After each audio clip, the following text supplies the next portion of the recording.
Deputy commissioner Matiari Mohammad Adnan Rashid जो ज़िले की मुख्तलिफ इमाम बारगाहुनि जो दौरो।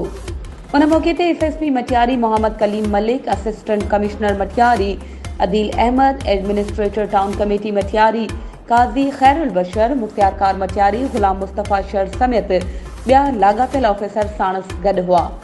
इमाम बारगाहुनि जे दौरे दौरान deputy commissioner Matiari Mohammad Adnan Rashid security, सफ़ाई सुथराई ऐं रोशनी जे इंतज़ामनि जो जाइज़ो वरितो ऐं मौके ते मौजूद लाॻापियल अमलदारनि खे हिदायतूं जारी कयूं। Deputy commissioner Matiari Mohammad Adnan Rashid municipal ऐं टाउन इंतज़ामिया खे चयो त आशूरा मुहर्रमुल हराम दौरान इंतज़ामनि जो पिणु जाइज़ो वठनि। इमाम बारगाहनि ऐं जलूसनि जे गुज़रगाहनि ते सफ़ाई सुथराई, पाणी ऐं रोशनी जा वधीक बहितर इंतज़ाम कया वञनि। फायर ब्रिगेड जी गाॾियुनि खे हाई अलर्ट रखियो वञे। डिप्टी कमिश्नर मठियारी चयो त डिप्टी कमिश्नर सेक्रेटरीट में मुहर्रम मॉनिटरिंग सेल क़ाइमु कयो वियो आहे, जेको 24 कलाक खुलियल आहे ऐं अवाम पंहिंजूं शिकायतूं दर्ज कराए सघे थो। हुन लाॻापियल इदारनि खे हिदायत कई त अज़ादारनि खे कंहिं बि क़िस्म जी ॾुखियाई पेश न अचणु घुरिजे।